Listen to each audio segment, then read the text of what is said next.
Let's hear it for your Sydney Swans.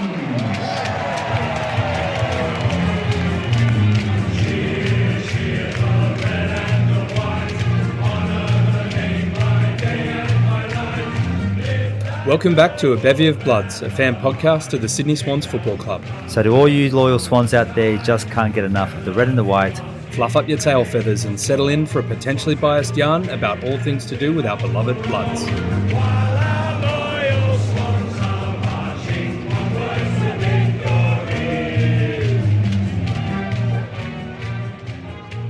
G'day there, Signets and Swanlings. Welcome back to A Bevy of Bloods. I'm Noddy, here with my mate Chris, as well as some very special guests. That's right, you lucky loyal Swans fans. Tonight, the Bevy is joined by a Rookie in Red and White podcast as we get stuck into the finals against the little brother there in the West, the GWS Giants. But before we get started, please remember, if you enjoy what you hear, give us a like and a follow wherever you would want to.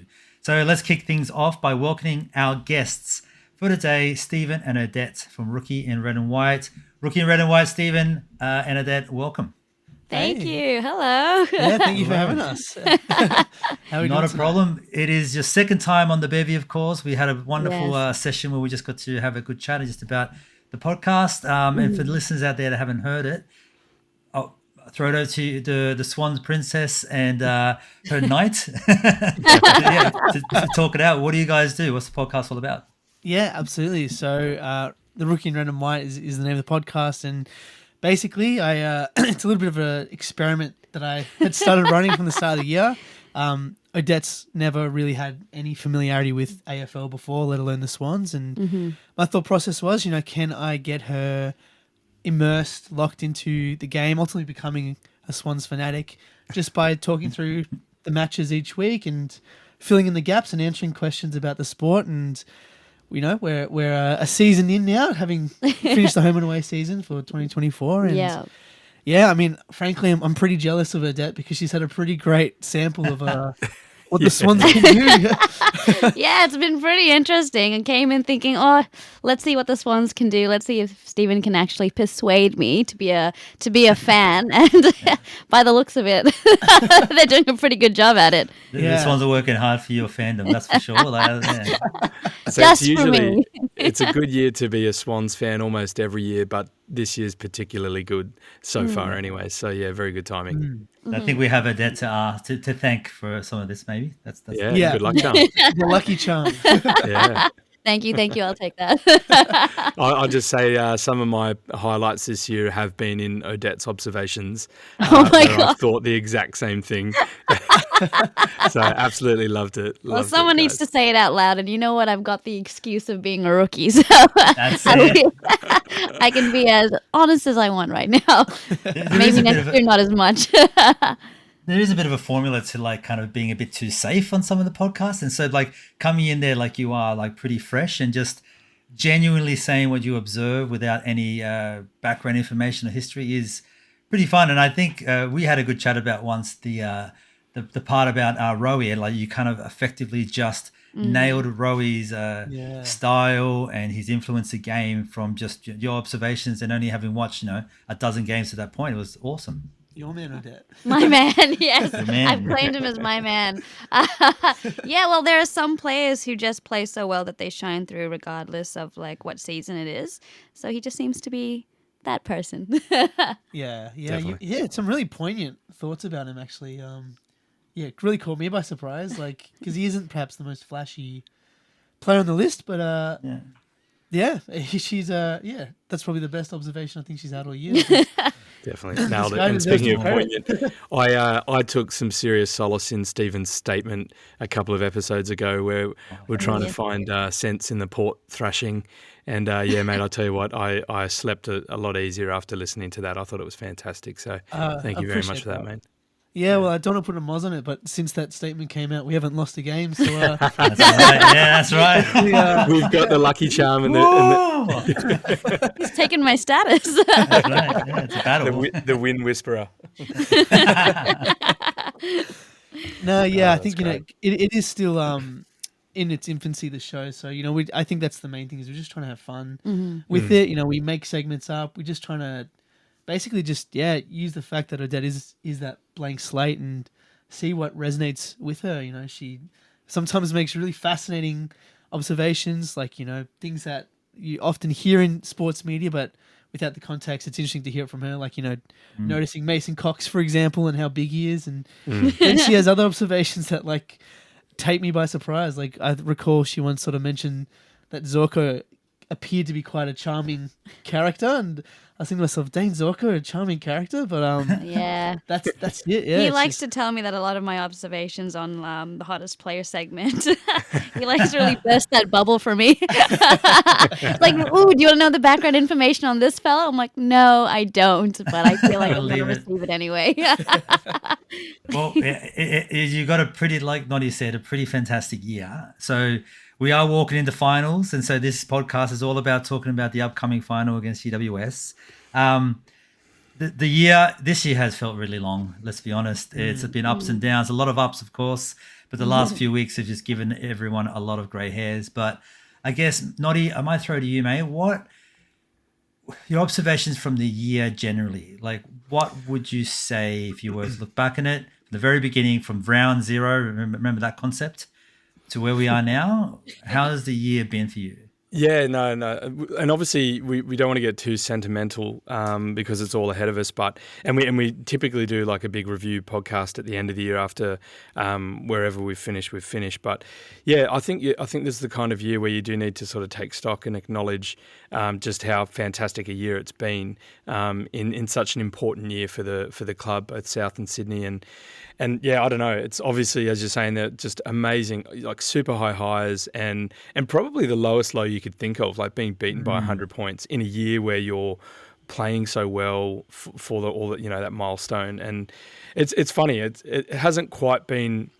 Well, I guess it's a roller coaster in that sense, but it's sort of, it's been that dip in form, and ever since Stephen's statement coming back with the 3 wins, it's been a great way to finish the year, and minor premiership, and very well deserved, I think. But how did you guys see it? Yeah, absolutely. I think, it's I think I saw a statistic somewhere that, I think we've won 10 minor premierships in our 150 years, and again, going back to Odette being lucky, she's seen one season and 1 minor premierships are pretty great. I've got nothing to compare it to, so this is the standard that they've set for me. Yeah.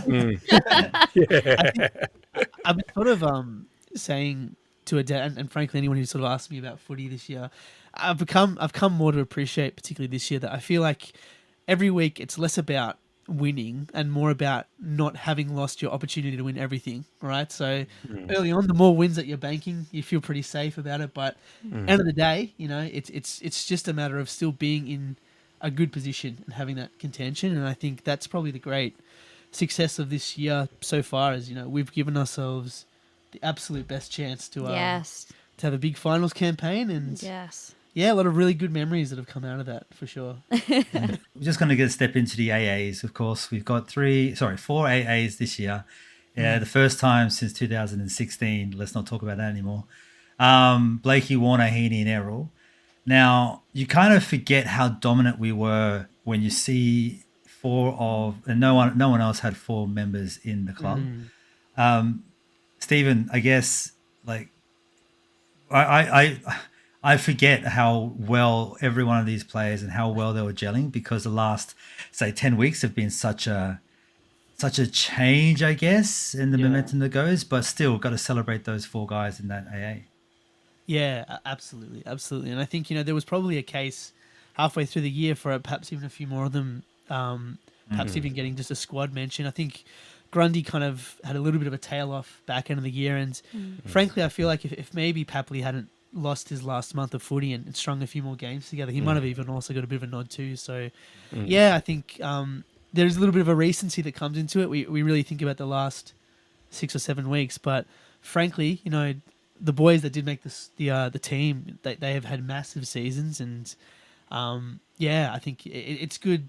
I think to get a little bit of that perspective and to sort of see, there's no other side that I think even had 3, let alone 4 this year. So, just good to get them a nod. And I love seeing Errol bank a few early in his career. I'm just hoping he kind of by the end of his career, he's crashed all the records, and he's had 10 or something. That'd be the dream. So That's right. It's Errol versus Nick Dacos, isn't it? So yeah, exactly. Yeah. yeah, the ensuing competition, the rivalry. But I just found it interesting that I think it was Freo had 5 or 6 players in the squad, and then only eventually Sarong and I think it was Ryan that made it. But obviously they pick the squad once they know the final standings of the 8, and they still committed to picking 5 or 6 of a team that didn't make the 8. So I just thought that was a bit of a funny one there. I guess they adjusted on the fly with the eventual numbers that made the final 22. But I think you're right, Stephen. Like definitely Grundy for a good chunk of the season.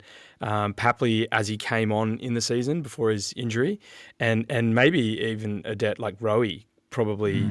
If he didn't have a couple of weeks out there. And I think certainly if he'd kept his tackle numbers up, they started like just a bat out of hell, and then dropped off as his role morphed. But yeah, no, fantastic by those 4 guys, obviously, and yeah, fantastic effort and well deserved. Yeah, it does give us a good indication, I guess, of how dominant we were for most of the year. Like we came in at 3rd place after round 1, then round 2, second. I think it was round 2 or 3, second.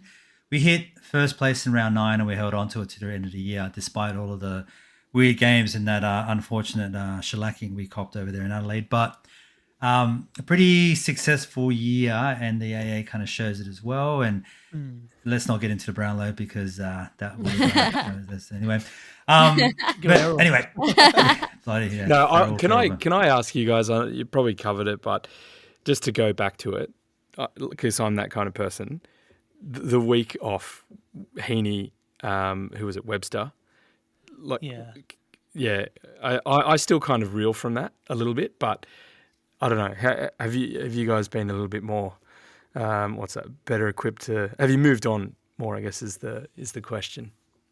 Oh, look, I think it was just baffling, just such a disappointing week, and I think it just speaks to the radical inconsistency. You have players that have intention to strike, hit people in the head and get nothing. And then this scenario that sort of plays out, an incidental contact, going into a lead, might add as well. So they might say off the ball, but in reality it was in play. To want to cite Barry Hall, Matt Maguire in that prelim where a similar situation. But obviously a little more malicious. But look, I think the way that I've kind of made peace with it, I think is, if we're able to have a very successful finish in the year, obviously it's a shame. And I think, frankly, had that not happened, maybe, that might have actually been Heaney's Brownlow locked in. Does he keep his form? Does he maintain that, with that carrot in front of him? But I think, if we're able to sort of finish off strong this year, I think that's at least some solace for what's disappointing. Look, I think I've come to terms with it. I don't know about Stephen. He says it, but you can't feel it that way. But I think from my end, I didn't really understand it. Then Stephen kind of told me what it meant for his Brownlow, and then suddenly I just found myself getting petty watching all the different matches. I'm like, that would have been a call. That would have been a call. You know what? If that was what Heaney was doing, that definitely would be a call. So I think I'm pretty sure I did it during the last match as well. But I'm saying I'm over it, but I feel like I'm still kind of like, keep it consistent. Like if that's the situation. Like, that guy's definitely needs to, sit out the next game. He gets a week. That guy gets a week. What do you call it when they get penalized? Not penalized. Suspension. No, where's that? Is that it? Yeah. Yeah, then that. So I feel like I'm doing my own umpiring on the side because some of these umpires are just unreliable. Yeah. I mean, it's nothing different to what Toby Green does on a weekly basis and doesn't get caught for. He just cops another fine. So... Yeah, speaking of which, he did make a bit of a, if we remember, Toby Green did come out as we cycle around back to GWS. And the same day that Heaney put out a statement and apologised to the fans for his conduct and everything, which there was no need to do that. Then there was a bit of a piss take done by old Toby Green. I saw that. If you remember that. Oh, yeah. I did. I saw that. Very cheeky. I was offended. He's a cheeky boy. I think the caveat for me is I know that they're in business together. Heaney and Green. They had their fifth quarter camps, so I'm hoping it was done in the right spirit. But these Giants, they certainly like to push the button, and you know what? At the end of the day, it's about what you're doing on the field. So That's right. yeah. Oh, it'll be That's good right. to see them lose. That's right. So I mean, Definitely. that's the plan. So look, this coming Saturday, why we didn't get the Friday night spot, that's a different situation altogether with. But Seriously, yeah. yes, but Saturday night at this SCG, what we presume is going to be a sellout gig in front of a lot of Swans fans. GWS. Now, Noddy, the tickets, mate. You and me were in charge of making sure that the rabble got their tickets. The O'Reilly rabble, where we sit there in O'Reilly 3, we're expected to get the tickets, and Noddy and I were in charge of all that. And talk to me, mate. The disappointment along the way. Ticketek doing Ticketek things. Yeah, God, it's almost like it's a cliche at this point. But the thing for us is, and we probably should have known just how big a year it's been and breaking all the records, highest membership numbers, highest home average attendances, and I think we just assumed we'd get at least two tickets per barcode, and this is a real sort of every home game member type problem. But because everyone is excited. Once it was announced it was the afternoon slot, we're like, maybe we'll try and bring some of the family, and thinking we'd be able to get multiple tickets per barcode as a sort of a thank you for the season, the home season, and because we get it, we go to every game, and then it sort of ended up being the one ticket per barcode, which is kind of like the grand final type threshold.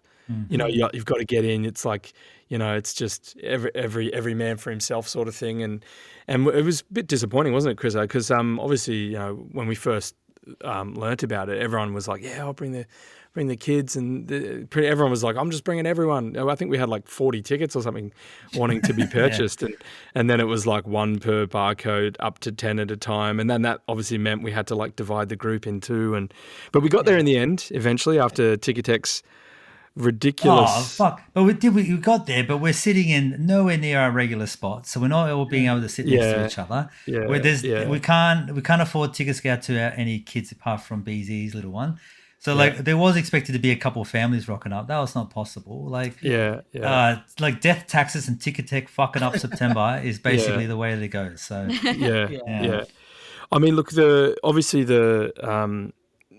the thing that we were worried about on the morning of all the tech failure, the issues, was whether this is where my mind went.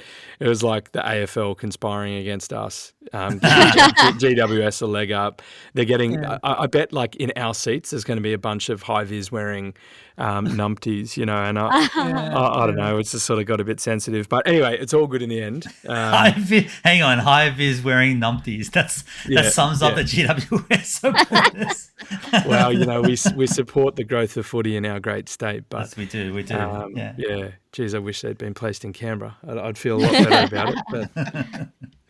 But right. So fucking Ticketek doing what Ticketek does best is just pushing back sales into the other day. I think what really does our heading, as Noddy said, is the fact that it didn't affect GWS, only affected the Swans fans, and so a lot of the Swans fans missed out on the good tickets. So it's going to be frustrating to watch, but we'll get there, I guess. But I think throughout the season, they've sort of just been really inefficient with how they've actually released ticket sales. Like that's often in bulk.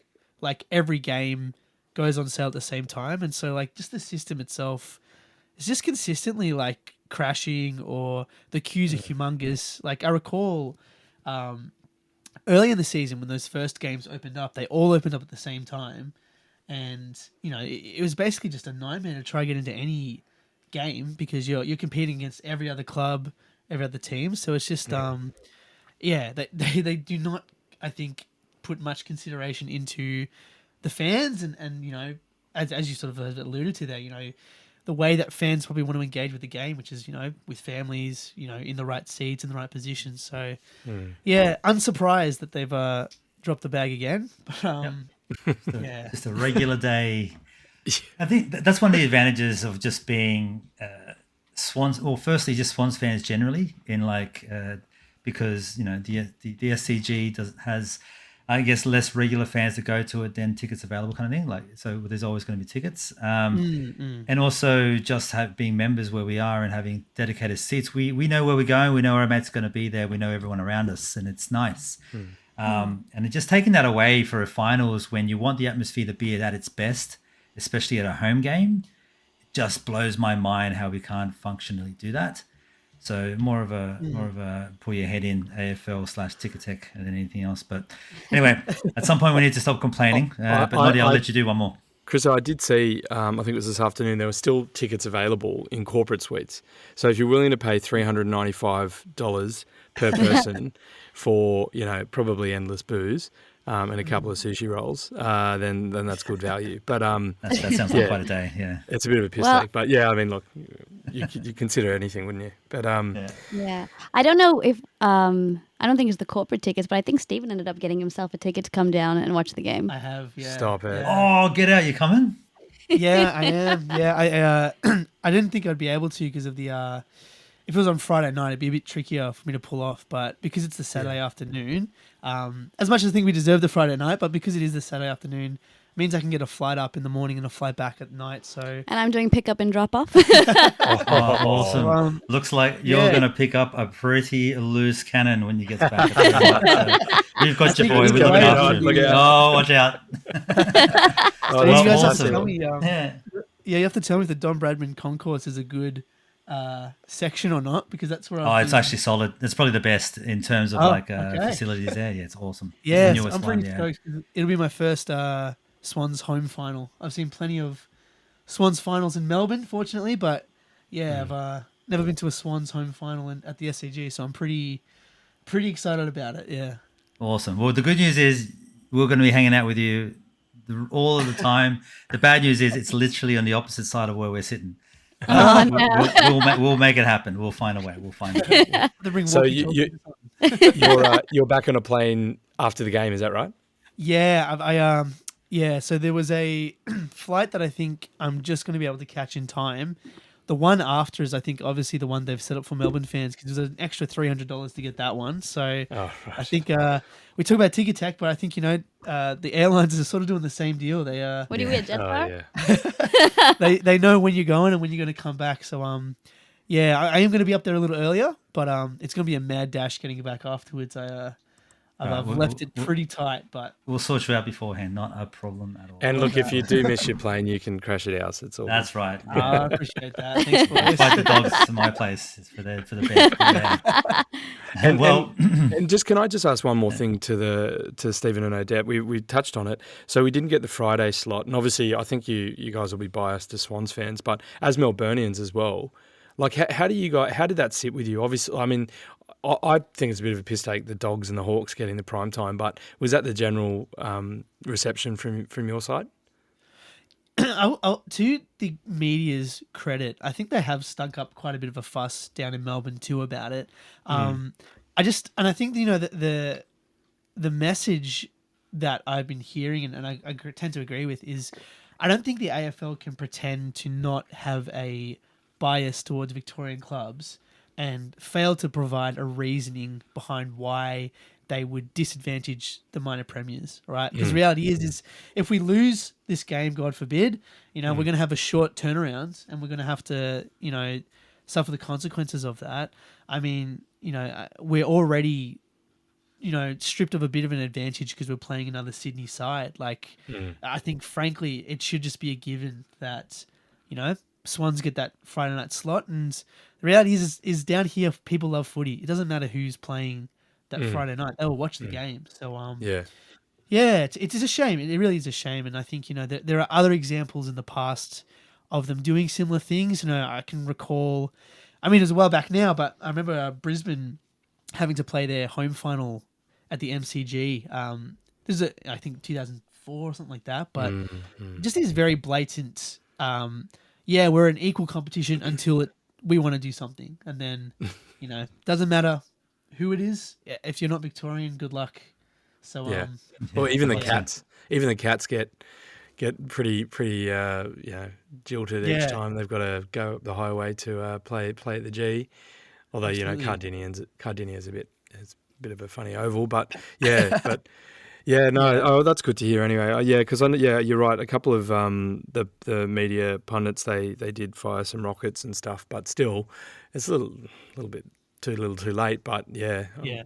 obviously. See, I don't understand. I think maybe because I'm new, is there is it important that they play on a Friday, or is it like, is there like, is it like maybe coverage? Like, I don't understand. Like, I just see it as possible slots. Like, I think about my Friday night, and I'm like, I'm exhausted. I want to go to sleep. Like, I don't want to watch a game. I don't want to do this. Like, I'd rather just like, just relax. So I'm not too sure. Like, am I missing something when it comes to this hype? Well, I think for I can only from a Swans supporter, like Sydney particularly, the 3:00 time slot is actually a brutal time slot for a lot of people to get around. So if we're talking about like physical bodies get into a game, having it 3:00 with like sport and all the other things you need to do on a Saturday is just mean. And in Sydney in particular, we don't travel. It's hard for us to travel anywhere. So it's a bit of a dick move for that reason, because both Sydney teams are playing against each other. But then maybe Stephen can kind of, from a Friday night, in terms of just the respect that it gathers, and it's the only time slot, and everyone is going to watch the footy after work, etc., etc. Different story. Absolutely. I mean, Friday night is the prime time slot. That's when you get the premium coverage, free-to-air coverage as well. And I think the AFL knows this, because when teams are more successful, their reward is they get more Friday night games in a season. The other thing with the finals is, obviously it depends if you're winning and losing, but the turnaround in terms of days is really important. So when do you have to get up and play next week, especially if you've got injuries or things like that. So the later that you're playing on a weekend, the less time you have to prepare for the next final if you have to play the week after. And so just one of the general luxuries that should be the case of being one of the home top 4 sides, and I put Adelaide in that camp as well, but they've been a bit more looked after in that sense, is that, you should be able to get a lot more rest and a lot more preparation time for any circumstance, and you should really be able to nominate what you think is going to be the best time for your fans, as sort of mentioned there, and ultimately exposure, because that's how you're going to build more followers, and followership is getting those primetime slots. Oh, that makes sense. everyone stopped worrying because the Bulldogs have been sorted, because they've put the women's to the MCG. So I'm glad the Western Bulldogs have been looked after now that they're 7th. It's so funny with that, because not only do they give disrespect to the actual manner of the concept of a minor premier and the top 4 teams basically, and tell them to give them a bit of fuck off, but they also kind of didn't even respect the AFLW team, their own team, so they've had to mess around with that timing as well. So it just was it was just like they had to really go a long way and draw the longest bow to even give them that Friday night game, and they still did it. So they it's a pretty obvious go fuck yourself situation, I think. And the other big elephant in the room. I know what you're going to say here. Yeah. No, well, I spoke with Jules about this in the last episode, but I mean, the Giants effectively threw that game, or did. I mean, look, they rested 2 of their best players moments before the game. We did the same with Heaney. Okay, we get it, but like there was no point in them winning that game against the Dogs, because then they would have lost 4th position, which was pretty much another home final, and the GWS fans get their allocation, and then Ticketek stuffs up. I don't know. So that to me is just like an additional bit of salt in the wound, I think. But bloody Giants. Hey, Noddy, one last thing about this game before we actually get stuck into the part of the game. Oh, yep. The idea that we're going to play at Homebush. Oh my God. Seriously. So I had one of those memories pop up on my Facebook page from the 2016. I think it was the first qualifying final as well, and there was talk of putting it out there, and 2016 me has just lost his shit, and I'm looking at it going, yep, position the same, like I haven't changed. I was like, changed. Don't you even dare AFL consider it. We went to one of the games out there out of COVID, if you recall. I think it was the first home game that we could go watch. Yeah. And there was grass growing out of the concrete, out of the ground. Like it's a shocker of a stadium. Like, oh, it's brutal. And the whole idea, like I think we pulled out of the contract like a year or two early, but we had to play a final there, and the idea that we're ever going to go back there, like it's such a shit place, and it holds a few more people, but no one likes it. It's a bad ground, so I'm glad they actually asked Millsy about it, and Millsy just looked at the camera, laughed, and went like, "Well, that's the point of Marvel Premiers. Don't we get to play where we get to play? Yeah, that's right. So it's the home final. It's SCG. You know, like it's just like what a ridiculous statement to have. So anyway, so to the game, right? It was. Sorry, the last time I was there was for Buddy's. It was that round 1 game in Buddy's 1000th year, and obviously round 2 back at home against the Cats for him to kick his 1000th. That was the last time I was there. Right, that was the last time right. I went to a game there. Yeah. But, I mean, look, to their credit, they got better screens than the SCG. I mean, the SCG needs to pull their finger out and upgrade a couple of these last stadiums and sort out the screens. And then, bump up 48,000 to, ideally 65,000 and everyone's happy. But, sorry, yes, over to the game. Over to the game. Right. So GWS, the foe that is going to be Little Brothers there in the West. It's been a weird season for them as well. They started off pretty strong. I do recall a fair few pundits saying they are the team to beat. But one thing that we noted this year during one of the podcasts is that there's a bit of a cycle we're realizing that the media needs to talk about someone. If they talk about the same club for more than 2 days or a week straight, then no one's going to be listening. So they have to keep the cycle going. So GWS for about 3 weeks there were their team to beat. Oh my God, they're amazing. And then they lose a game and then they're like, they're rubbish. They got to pick their head up, and then a day after they win a game, and then the cycle continues. But ultimately, got to about halfway through the season before the pundits I kind of saw were suggesting that they had some work to do, but they were definitely ready for finals. Stephen, I guess, mate, over to you. The season that was GWS, how did you see it? Did you expect from this season that be sitting on top 4 place?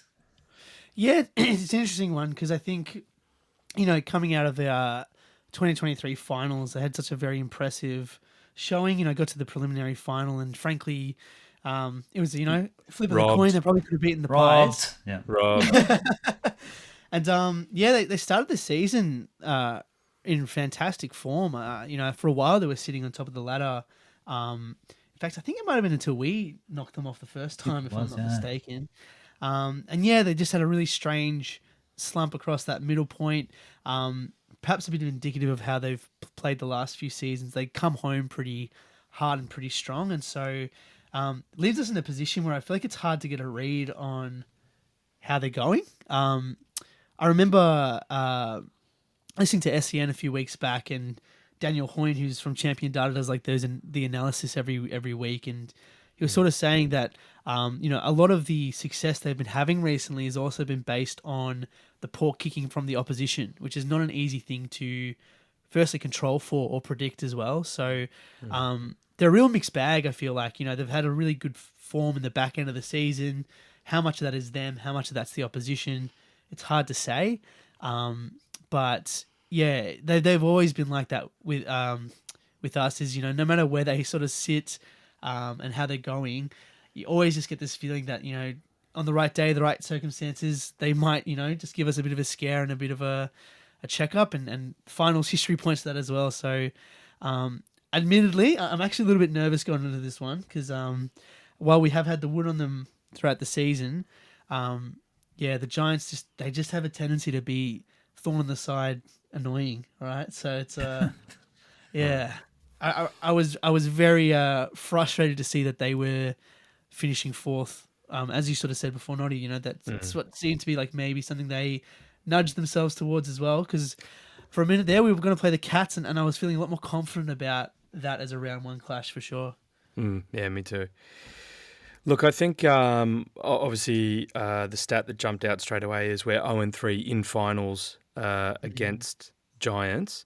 But this is going back a while, right? So it's 2016 qualifying final at ANZ Stadium, lost 91-55, and then it was the elimination final at the SCG where we got pretty much smashed in 2018. That was 79-30. That was a shocker. We were there for that one, I think, Chriso. And and then of course the most recently the elimination final down in Tasmania. That's right. Where we lost by a point and couldn't kick a bloody behind that last quarter. Oh my Yeah. goodness, that was just like 3 of them kicked the freaking post. Yeah. So spread out. But then I was sort of thinking about this logically. So Kingsley's done very well, like in from 23, 24, 2 final series in a row, building culture, playing really good football. Like, congratulations to him for sure.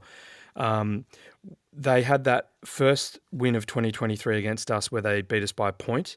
And I think that was that Kelly. Toby Green goal, right? With the green goal. Yeah, the green goal. Yeah. So that was obviously a bit of a miscommunication and obviously amazing skill from the Grub himself. But then after that, and this actually, I don't know if this is coincidental, but it coincides with Lee and Cameron being elevated from technical director of the academy to executive general manager of football, and we haven't lost a game against them yet. The Stuart Dew effect is what you're suggesting. Perhaps. And so maybe I'm trying to take glass half full type approach on the 0-3 finals record and saying, no, but the difference is Leon Cameron is doing a dirty Stewie Dew behind the scenes.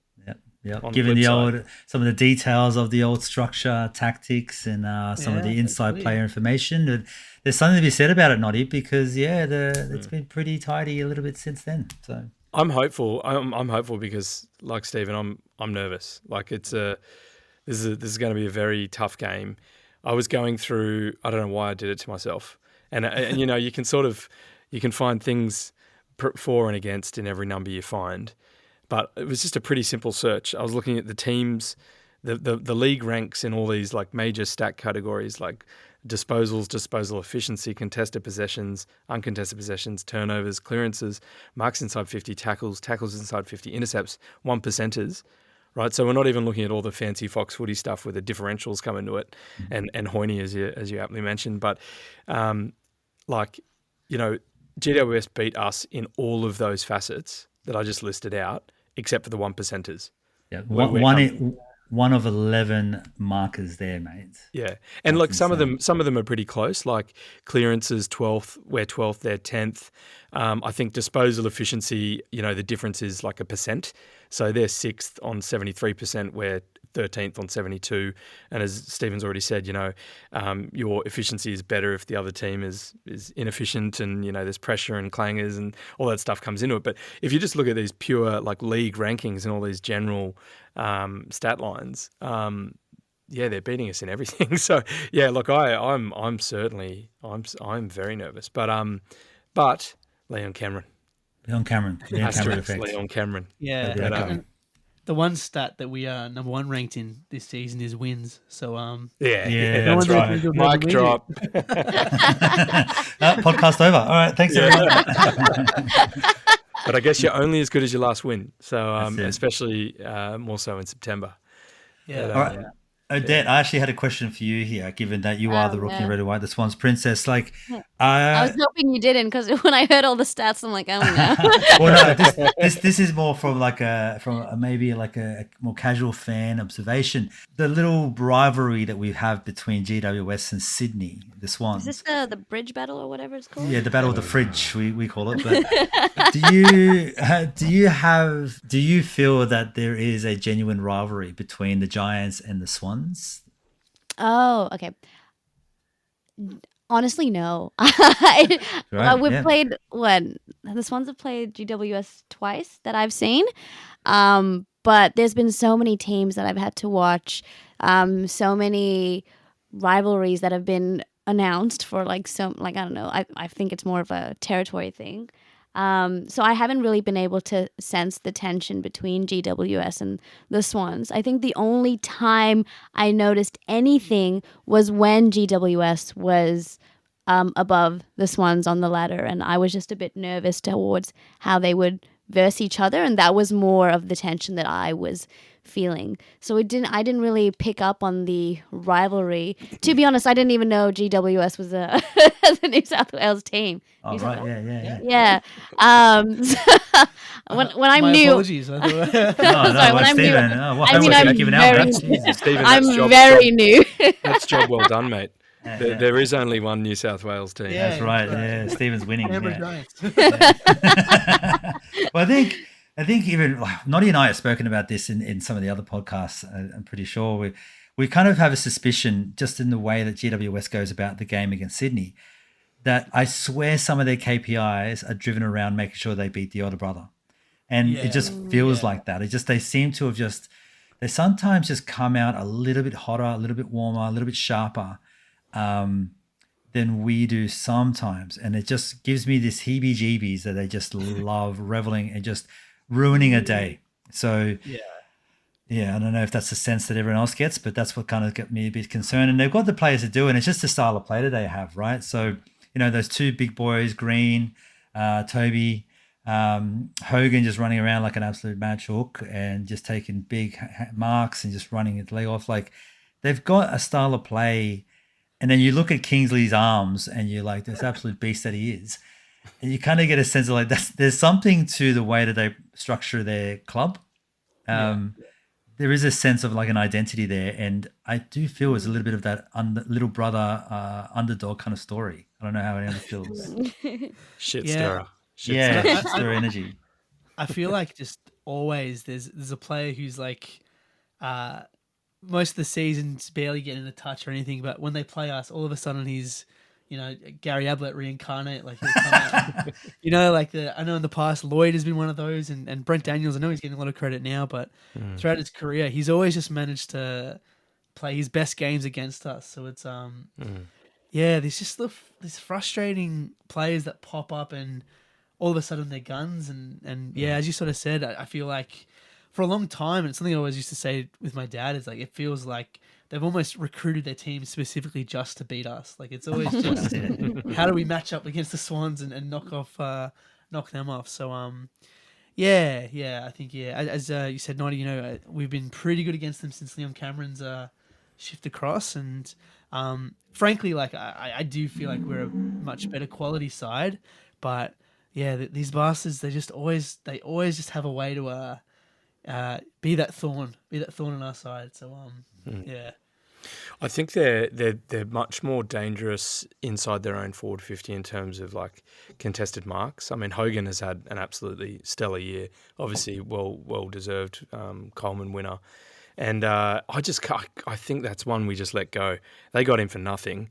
I was talking to Jules about this. I was like, how did we not even have a look at him? Especially if Buddy was coming to the end and we had these young untried tools. Imagine if Hogan was down there clunking. Yeah, the Hogan-Logan connection. That Hogan-Logan. Oh, goodness gracious, that just rolled. Missed out so much marketing. Yeah, but, and so that's obviously worrying, and obviously T-Mac is going to come back in for Francis, but and so they've got the connection back there with Rampy structuring up, but I don't know. It's just it's worrying because. What's my point? I don't know.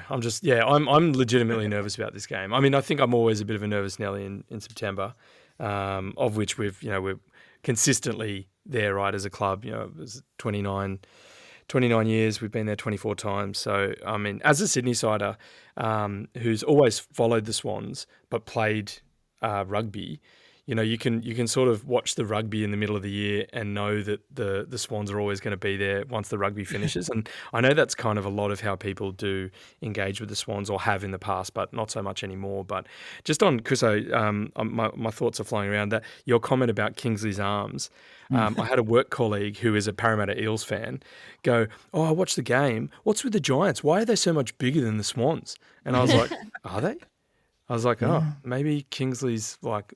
You've got small arms. Do arm weights.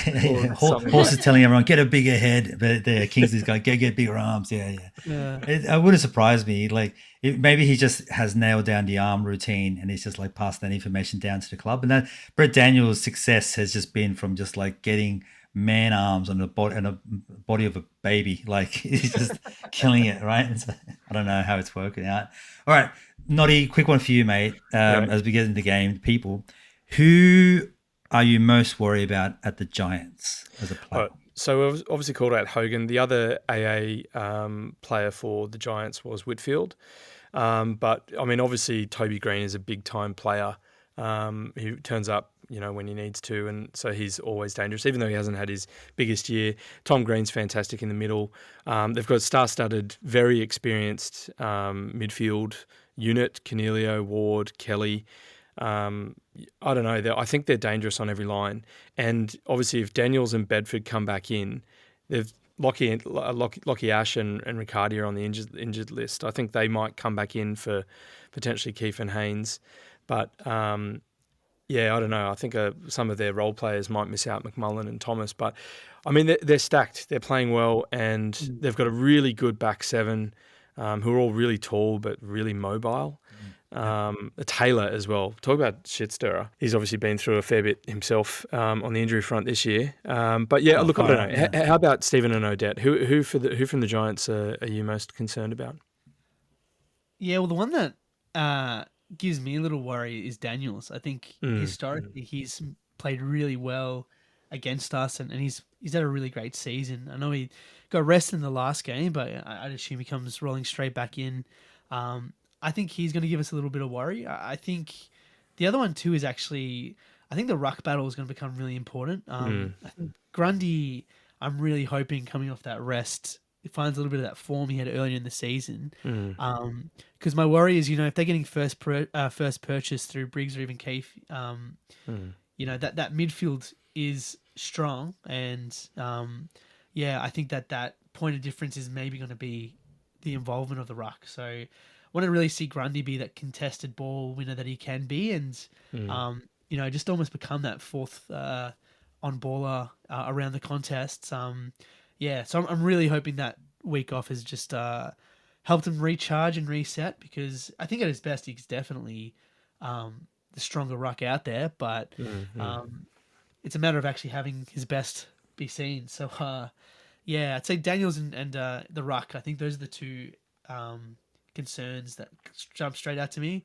The obvious other one, of course, is Green, who can always just turn a game on its head. This is Toby Green, of course. It feels like even when we're 5 goals up, I still feel like he might come out and kick 6 or something. So he feels like he's done that.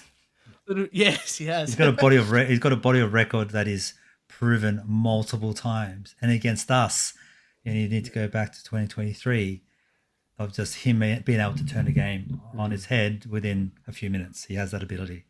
Darcy Jones is one who I think has had a really great year for them and very dangerous. And I just assume he will hold.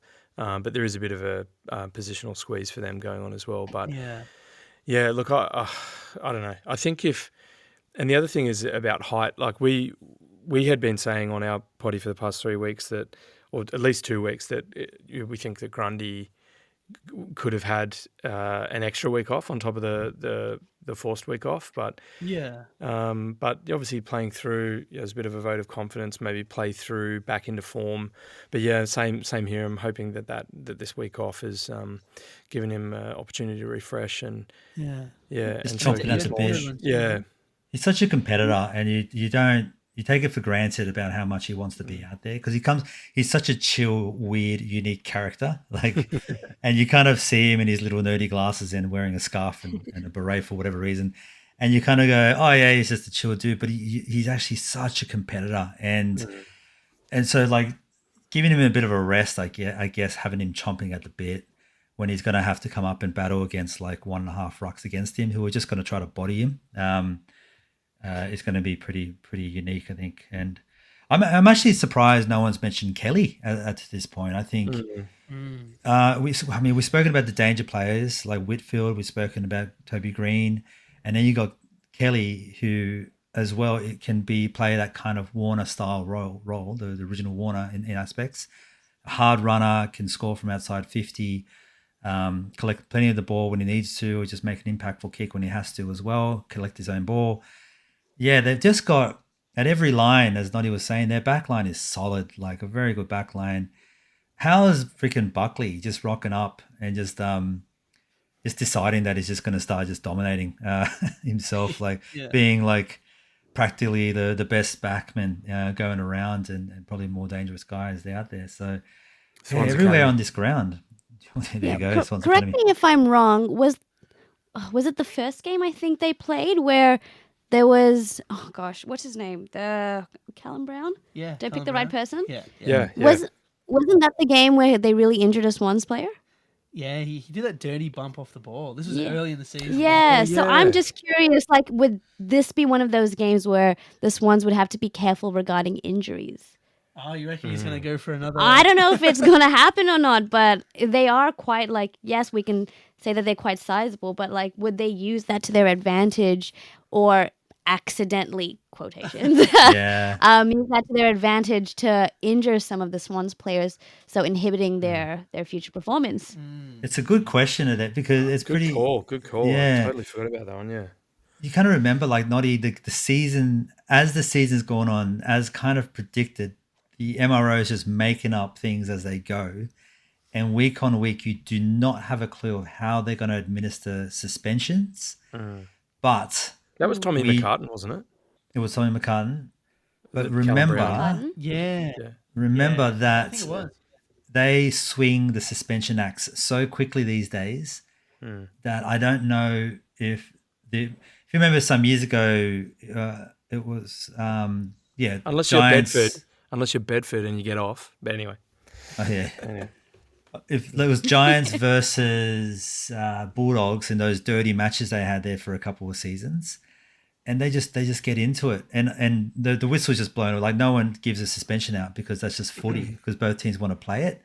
So I just don't know. I don't think I would want to think that they're gonna ease it up because just knowing they're gonna get suspended a drop of a hat. But it is finals, and we do not suspend players unless there has to be something pretty unique in finals. Like bumping an umpire, like Toby Green did that one Yeah, yeah. in final series. Did he miss a game for kicking someone in the face? That was late in the season, I recall. What he should have missed a game. I remember in a final actually, he kicked Newman in the face. In the goal there. They changed the rule that the following season to you could no longer do the Toby Green use your leg to create space karate kick. But Unbelievable. Yeah. God, talk about pushing the definitions of the rules. But Petty. But it's a good call, Odette, because maybe they're going to come out and use that sort of that sort of brash game style against us, and it's not as if we haven't had our fair share of concussion issues this year. So even if there's a bit of a kamikaze on their side, it could be very detrimental to to our structure, and depending on obviously. You don't want anyone to get injured, and you certainly don't want anyone to be getting injured in those sorts of circumstances. But yeah, because there's a clear change that happens in the team when there have been a few injuries. Definitely. So I think that's one to avoid. Absolutely, and especially if it's someone like in terms of really important for structure. I think it was and Cunningham obviously spent a bit of time out with that Peter Wright bump as well, but. Yeah. And I'm forgetting all the injury. We had a fair stack of injuries at one point in the season, didn't we? But Oh yeah. And in that Brisbane game, we were dropping like flies. Oh God, we were there. We were up with the family and had all the kids, and it was a great vibe. The Gabba really does the game day experience fantastically well, but brutal. I mean, it was a fantastic game, and geez, we could hold our heads high. But yeah, you're right. We were just dropping like flies. But and that's kind of. I mean, Papley hasn't been back since then, right? No. Yeah, and I think that's perhaps the other shining light here is, probably going to get a lot of players rolling in. This first final. Papley, hopefully McInerney, a few others mainstays come back in. So, I think it'd be fantastic to get them back on the park because we've been really missing, particularly McInerney, I feel like. Yeah, I think so too. Yeah. He was having a great season. Yeah, I mean, he may have also gone deep in AA if he'd kept that form and played through that really bizarre little injury he had. I think was that against North when he went down. I think it was North. He just had PCL sort of deal. Really innocuous. Yeah, but so question without notice. Then who do you? Obviously, we've touched on a few of them, but if Papley and Juzzy are back in and 100%, do they have to be 100% to be back in? And if they are, who misses out? So whose spots do they take? Yeah, good question. I legitimately don't know, because although we didn't have the form of the first half of the year where they just didn't have a spot, case in point Parker, but at this point in the season, tried and tested. If they are fit, they come back in. But who who are the unfortunate ones. You know, Yeah. like What are their positions again? So Forward and Papley's that sort of forward pressure Mm. role, and I think the unfortunate one is probably Cleary. I think he's had a fantastic stint while he's been in, and I think it's great for depth to know that we can have someone come in and provide that role. But I think unfortunately he just hasn't had the experience to back up or justify taking over Papley. yeah, Or definitely. anyone for that matter. So unfortunately, I feel like he'd be one of the ones that maybe suffers the consequence of that. is McInerney the same position as Roberts? Well, up that half back, yeah, Yeah. but probably played Could be, yeah. a bit of a different role. Yeah. I think maybe, I mean, Francis is probably going to be a straight out, I would assume, from McCartan, who was Yeah, that rested one. yeah. What? Nah. I feel like the other one who can be in a little bit of trouble is maybe Fox. I feel Yeah. like Ooh, Robbie Farr. like he obviously plays a great versatile role and he can be really utility, but hasn't necessarily had the greatest season. And I feel like if McInerney is fit and firing, and you Fox do would need be a great to, sub. well, I mean, someone's going to come in for someone to come out, you know. Yeah. So I feel like he might be one that is a little on the outer, especially if McInerney's fit and firing. Because, frankly, I'd take a 90% McInerney, to be honest. He's missed a lot of footy. You want him to be sort of hitting the peak deep in the finals. So I think we got to get some game time under him. And See, that's painful. Like as soon as like Luke Parker came back in, like for me it was more like, oh crap, this is what we've been missing out this entire time. Yeah. yeah, I think we're going to get that fresh breath of air once we see McInerney out there again. Just yeah. that style of play that had, the hard runner, helping out defensively, being a link-up guy. Like, I think there's been a lot of really weird football we've played, a bit disjointed, that he probably comes in and helps out. Braden Campbell is another name that might unfortunately make room for someone else. Taylor Adams, dare I say. He's also a name that Oh, may yeah. see himself see some football. Adams has been doing well. Yeah, and I think, perhaps we haven't actually spoken too much about his backstory or depth, but Adams has a backstory. Oh, massive backstory. Oh my goodness. Really? he Prequel. played for Collingwood last year. Uh-huh. They won the premiership, but he was injured very late in the season, so he missed out on playing the premiership. So he's come to the Swans Oh, to win the premiership, and oh, he might actually not make selection at this point, given the depth and the quality that we have. So it could be real tragic. oh, that'd be sad. Yeah, He's but tried so hard, 2 years in a row.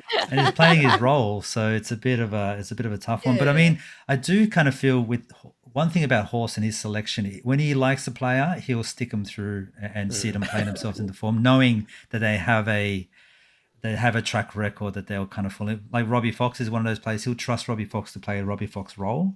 Doesn't matter how banged up Robbie Fox is running around and maybe not playing his best football, but he'll back him up. And I kind of feel Taylor Adams is one of those players that Horse obviously is giving him KPIs, and Taylor Adams is hitting those KPIs, and we don't know what they are. So there's a lot of fans out there, pointing at stats and hating him, but he's getting game time, and I think that's because he's playing the role they want. I think you're right, mate. I think it's experience, and I think it's tackle pressure. And if you can kick 1.5 goals a game, then it's justified, because we're not picking him for kicking efficiency. That's for sure. and that experience becomes so valuable at this point of the season as well. We just need a few level heads out there who Those mature players. Yeah, exactly. Yeah. I mean, it was so palpable, the difference when we had a bit more experience in the back line again. Yeah, when Just Rampy came back in, Oh oh my my gosh, God, that yes. difference was amazing. And so when shit hits the fan and we get in a lot of pressure, you need that stability. yeah, you need that stability all over the deck. So I think that's perhaps another asset or feather to Adams's bow, is to his hat, I should say, is that experience and that that ability to maybe really keep a level head deep in September. So I think it'll be a selection headache, but frankly, I'd rather it be a selection headache than a selection nightmare where we saying who are we going to actually get to play this game because we don't have anyone fit. So Do These we run a things always danger of having too many players that haven't played too much football rolling in at the same time? Yes.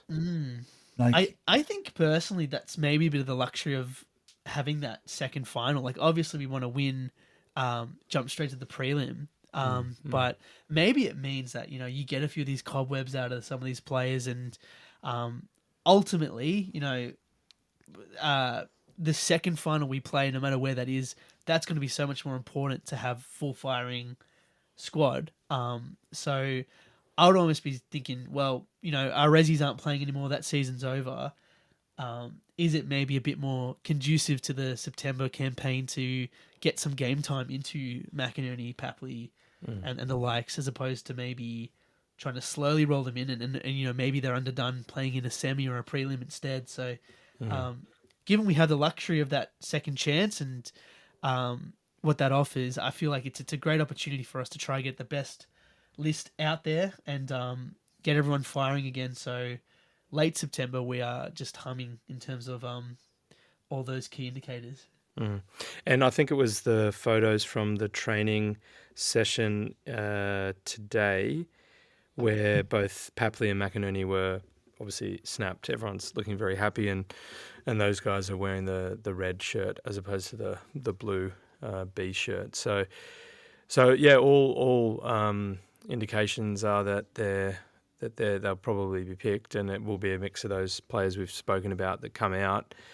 But yeah, I think the other big one we haven't really spoken about is first quarters, and I know right. it's sort of a bit of a bugbear, isn't it? It's sort of it's like I feel like, look, they do a great comeback, but this might not be the time to risk having a what was it? Was it the GWS game where they were really struggling to come back? Like GWS was doing really well at the start, and they were just really pushing it. And there's been a few games like that this season. Yeah, like the absolute risk they take by just sussing out. Oh, this again, my assumption. Sussing out how the other team goes, letting them really like play their hardest at the first quarter, and then suddenly their stamina drops off, and then the Swans can pick up. But the rope-a-dope. but then coming like into the season a little bit more, I think people picked up on it, and I guess they were working on their stamina or something, but like the Swans at one point were really struggling and I think were just making it to catch up and beat them like within the last couple of quarters. But yeah, this might not be the best time to do that. That's definitely right, Odette. I'm looking at the round 8 win over the Giants, where we ended up winning 98-69, but lost that first quarter 5-2. When was our last game against the Giants? That was round 16, just out of a guess, but I might be wrong. Round 15. Close. 15. Yeah. 15, okay. And so close first quarter. We won by 3 points, 3 behinds. And then, came home strong again there. So, or pretty much from a second quarter onwards. And then this was at their ground, wasn't it, in the wet? And then sort of took our foot off the pedal in the third quarter, and they got a couple of junk time goals. But look, so I mean, we all know the stats. It's like if we win the first quarter, we win the game. Go hard from the beginning. I mean, we know that they are looking at us to, and you know that they're preparing to go hard at the beginning to put that buffer that we have to claw back. And it's never there was a period there where they were kind of going pretty hard with training for what we understood, and probably burned themselves up pretty hard and contributed to that 112-point loss against Port. But we just predict that hopefully the bodies are kind of sort themselves out that week off and really are churning at the right time, which is what you want to see. But you just hope that they've gone. As Swans fans, we've got a lot of PTSD right now with those first quarters, and we don't want to see any more of them. So and I think the reality is I think our game style, the blueprint to perhaps beat that, because it relies so much on, I think, disposal efficiency and transition is, high pressure. If you put us under a lot of pressure, then, the efficiency drops and therefore the transition drops. But it's very hard to sustain that pressure. So I think that's perhaps part of the map of the season is a lot of teams come out full guns blazing, full pressure, but it's just hard to sustain that for 4 quarters. And we tend to hit them on the rebound when they lose that, or they fatigue a bit. I guess if we can handle that pressure early on and perhaps even come out of the first quarter with our tails up, I think it sets us up really well the back end of the games, because the reality is I think we are quite a bit fitter than a lot of the other teams out there, and pressure is a hard thing to sustain for 4 quarters. I think if we capitalize when that pressure's low and we hold on when that pressure's high, I think we are a pretty hard prospect to knock off otherwise. Agree. And it'd be nice to see us lift our pressure when we're faced with it as well. And hopefully, that's about mental aptitude, I think, starting in the right way. And then just letting us do all those beautiful things that you mentioned there, Stephen, because when we are going, when we're up and about, it's just such a sight to behold. And yeah, let's hope it's one of those occasions and Septembers. Yeah, look, I don't know. It's one thing that we do, like it does favour us, and not only the fitness, and that's the fitness across the ground, but there is a lot of contribution to goals from a big chunk of the squad. So like you're looking at the squad, the goal winners, the names you got there, Heaney, Warner, Papley, Logan, Amati, like there's a lot of names in that path, whereas in GWS actually depend on Hogan for a third of their goals. He kicks 28% of their goals for the season, of course winning Coleman, but it drops off a fair bit after that. So when you look at like the number one goal scorer for Swannies being Amati is at 15% and half of that, and then 14% and then 13%, 12%. So there is a lot of contribution for many, many players on the ground. And I think we're going to need to depend on that through finals. And we're going to need that to keep going. And having a firing, hot and fit Papley and putting some extra pressure in that forward line is going to contribute to that. So it is definitely a game plan that I think we know about, but just the execution of it, bringing back some of these guys that may be a touch underdone is a little bit dangerous, I feel. A little bit dangerous. I'm a little bit concerned. So is the key to just stopping Hogan from marking it and getting set shots on goal? He is massive leads, hard work rate, great hands, can kick straight. So he's just doing all the things of a quality centre forward, which is, I guess, why he named there in the AA, right? So, but McCartan did keep Hogan down last time they played, just 1 goal and 2 behinds. And I believe the 2 behinds were relatively late in the game. So, you got to put a lot of time in it. Just asking everyone on the potty here, like, it's McCartan again, or do you see like a possibility that maybe Rampy has a crack at it? It's a good question because Hogan is sizable, but he's not a huge forward. I think maybe you start with McCartan and see how he goes. I think I'd back McCartan into it, but I think it is good to have that versatility of options. Then Rampy's another great one who I feel like has perhaps the size match to go with Hogan as well. I think part of the damage of Hogan is he tends to just be a really accurate set shot too. So I think he only needs a few looks to really put damage on the scoreboard. So I think it might take a team effort, just really depriving him of those essentially marks inside 50, those set shot opportunities. But yeah, I would assume McCartan probably would be the first one to have a crack at it and to sort of see how he goes with it. Mm-hmm. Yeah, I just back Rampy all the time. So whatever Rampy's doing is probably right. I'm a very big believer in like the mature players being able to analyze their opposition a lot better and just knowing where to be at the right time. I'm not gonna lie, I don't remember a lot about McCartan and Hogan versing each other, but I have seen Rampy play quite a bit, and I do have full faith that he knows where to place that pressure when needed. Noddy, I'm going to ask you another question, mate. The Taggers are back. It's the 90s all over again. We throw Taggers at things. JJ doing the role, having to play a bit of a different position with McInerney being out for a bit. He plays best when he's tagging. Yep. Who is he sitting on? Well, wasn't it Whitfield earlier in the year? It was, yeah. Maybe even twice. But if that's the case, then absolutely, just throw him on again. Because he had 20. Whitfield had 25 in the second game we played. Picked up most of his disposals in the third. But now I've got to try and remember what round we played in the first Round 8, I think. 8. Um, Yep. And so yeah, look, I think that's what's got to happen, right? If it's done, but yeah, 19. Whitfield had 19 touches, so chuck him straight on. Bedford is their tagger, midfield tag. So rather than a forward tag, a defensive tag in the forward 50, running through the midfield, and he's done jobs on Butters and a few other these leading mids from pretty much halfway through the season, and he's also their leading tackler on 131. Our Rowies first.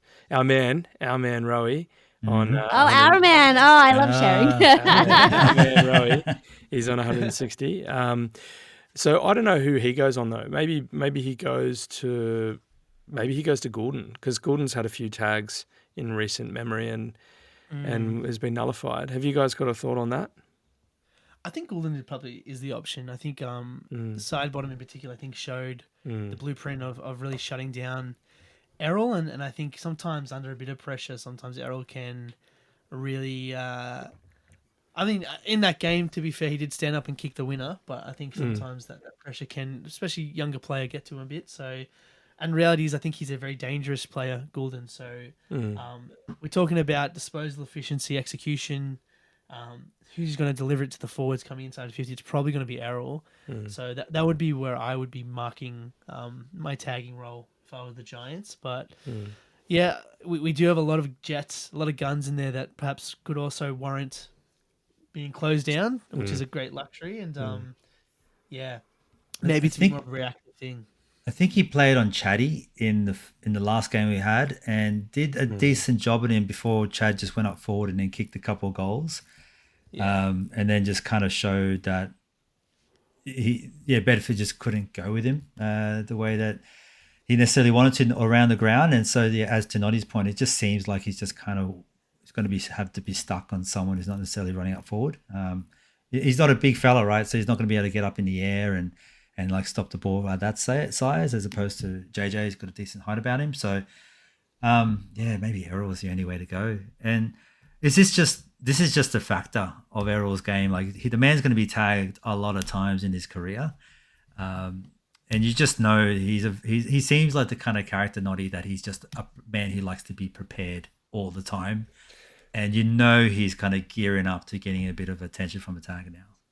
As Stephen said, it's just how he responds, and I mean, he's a huge competitor, right? So he's going to be aware that if he gets some attention, he's got to work through it, and I think that a lot has been said, by the commentators that in a different life he'd probably be one of the league's best small forwards. So, and if that's what is happening, he's getting a lot of attention and he's out of the game, then you just throw him forward and try and break that and bring him back into the game that way. But it's certainly, there's matchups all across the park, isn't there? And it's going to be an absolute belter, I think. But it's funny, like talking through this. It's like by the end of it, I'm going to feel better about things. But I don't know, maybe I'm starting to feel worse. It's always that way. The pre-final jitters. That's right. Exactly. That's right. Yeah. I guess maybe as we were kind of wrapping it up, I don't know if we want to necessarily go to prediction or just kind of talk out your thoughts, but I don't know, Stephen, I'll pass it back to you, mate. Just your general thoughts about the game, the strengths and weaknesses. What are you looking at how the game's going to transpire? Or like, I guess if I were to word that differently, are you looking for any key points that the Swans need to do to kind of get up? For me personally, I think a lot of it is going to come down to the psychology. And I think you look at our list, you look at what we can deliver on any given day. I think, strategy is one thing, but I think you can't shut down all of the options that we have. What I think tends to be the thing that shuts us down a bit is our own mentality, our own psychology. And, you look at the season and we obviously had that really hard defeat against Port on the back of a pretty poor performance of the Dogs. But, that's a span of 8 days across what's been a really, really strong season in general. So that gives me a lot of confidence coming into the finals that, if we can get that right, if we can just get ourselves in the right headspace and come out with that confidence that we will be a pretty hard prospect to shut down. I don't think our game plan is a secret to anyone. I think it's pretty straightforward. Get it through the middle, that transition work. But it's one thing to know what we're doing. It's another thing to stop it. And I think our biggest enemy, I think, throughout this whole campaign of the finals is actually going to be us. I think, if we get a bit too ahead of ourselves or we lose that sort of confidence, I think that's going to be the thing that goes against us. So if we can keep that up and running, if we can keep that confidence high, and I think this last month has been a really good step in that direction, I'm pretty confident that we'll be able to do the job on the Giants this Saturday. But yeah, I think it'll be a lot clearer after the first, let's say, hour of footy where we sit. Definitely. Yeah.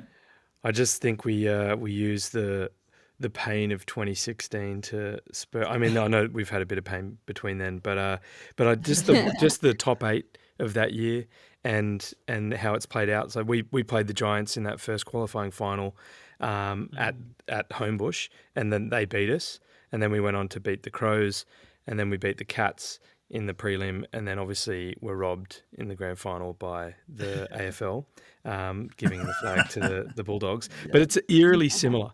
We're first, the Giants are 4th, the Dogs are 7th. It's all there. So I don't know. Yeah, I mean, there's trauma. Yeah, there's motivation to try and avoid rehashing, but it doesn't help when obsessive fans bring it up. But yeah, let's just say going to be really backing the Hawks on Friday night. Yeah, exactly. Get that little creeping thought out of my mind. But then the Hawks themselves present a bit of trauma for us as well. True. So it's true. Yeah. Yeah, it's Maybe all Is around. there anyone we don't have trauma with? Is the real question. I can't I'd even like to know. can't say North Melbourne because they beat us in '96. So look. Yeah. I think you guys have said it. I don't really need to add anything. I'm just looking forward to meeting you in person, Stephen. It's a shame we can't see you, Odette, but you're playing a critical role in the night, as it turns out. Definitely am. I got to make sure that he gets there on time. But thank you for taking care of him if I'm not able to pick him up. No worries. We've got him. It's all good.